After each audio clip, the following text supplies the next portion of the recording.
What's going on, guys? My name is Josh and this is episode 3 of Josh Talks Tech. Today is part 2 of our BCDR mini-series. Last week we talked about the difference between backup and disaster recovery. Today we're going to get a little more into the weeds and talk about RTO, RPO, and point-in-time recovery. Today's jam-packed, so let's get right into it. We were undiscovered, didn't care for one another, you and I.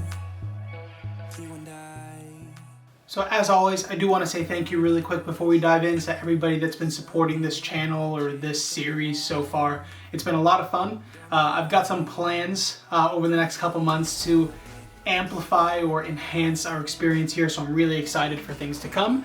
Today's episode could get a little bit more technical. For the sake of keeping this as informational as possible, I'm going to try to have a baseline, foundational, elementary conversation around these topics. The goal here is to lay the framework for the concepts that are RTO, RPO, and point-in-time recovery, not necessarily to get into speeds and feeds and all of that stuff. So with that being said, let's dive into the first topic of today and talk RTO. Now, RTO stands for Recovery Time Objective. And the simple definition is how long it takes an organization to go live after realizing they are in a disaster. So if you remember last week, we talked about disaster recovery is having a primary data center and a backup data center.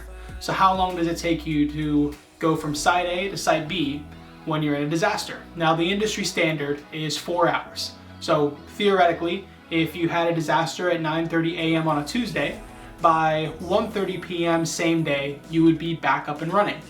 Now, there are ways to shorten the amount of time that it takes for you to go live. This comes down to a number of factors. What software are you using to replicate between your sites and how often are you replicating?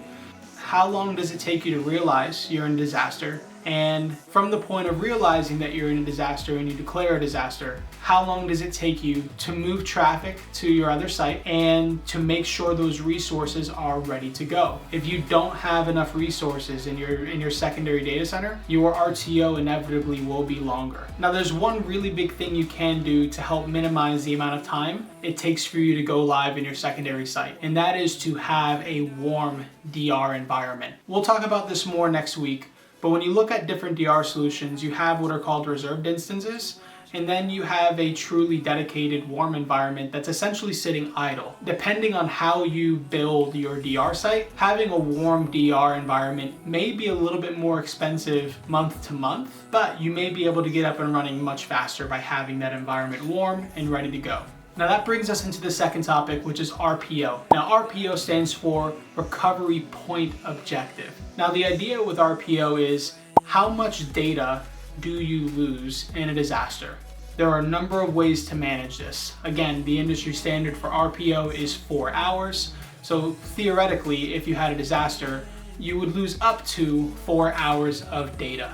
Now, for some organizations, that might not be a big deal. If you are a small business and you don't have an immense amount of data being processed or cached, you might be comfortable with having a 4-hour or maybe even longer RPO window. If you are a bank, payment processor, or even a mid-sized e-commerce store, if you are a logistics company, if you are an airline, if you are a hospital, 4 hours might be the industry standard, but 4 hours of data loss could have a pretty big impact on your organization. So just like RTO, there are ways that you can minimize the amount of RPO that you have to where you have little to no data loss in a disaster. Now, how you do this is by having something that's called continuous replication.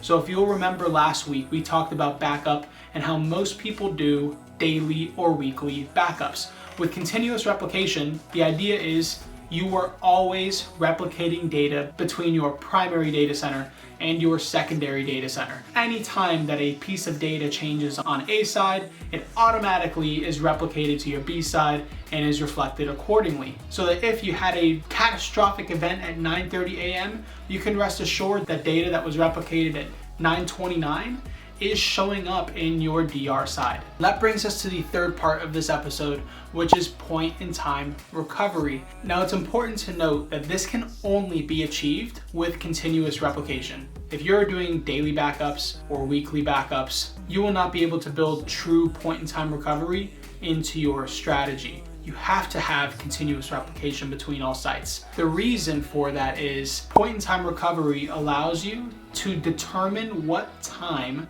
you want to refer back to when you declare a disaster. I'm gonna try to keep this as simple as possible. Let's say again, 9:30 a.m. on a Tuesday, you realize you're in a disaster scenario. And someone in your IT organization realizes that at 9 a.m. you were hit with malware or you were hit with a virus, and you might have corrupted data in your environment. Point in time recovery allows you to recover to a version of your data that's time-stamped at 8:59 a.m. so that you avoid potential corrupt data that started at 9 a.m. And this is the perfect scenario because it allows you to flip the switch, recover into your DR site without having to worry about corrupt data sitting over here, and you're minimizing your data loss at the same time.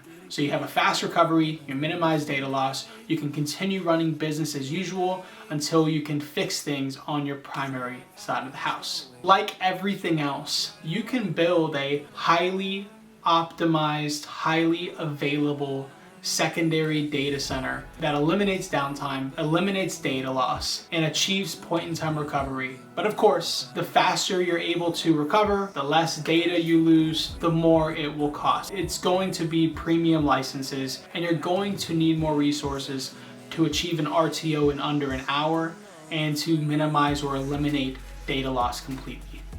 So we touched on a few really big topics here today. I tried to keep it as compact and simple as possible. Let's do a very quick recap. So RTO stands for Recovery Time Objective. This is how long it takes you to go live in your secondary data center once you realize you're in a disaster. The industry standard is 4 hours. So if you have a disaster event at 9:30, you want to be back up and running by 1:30 local time. RPO stands for Recovery Point Objective. It basically means how much data loss do you have in a DR scenario. The industry standard is 4 hours.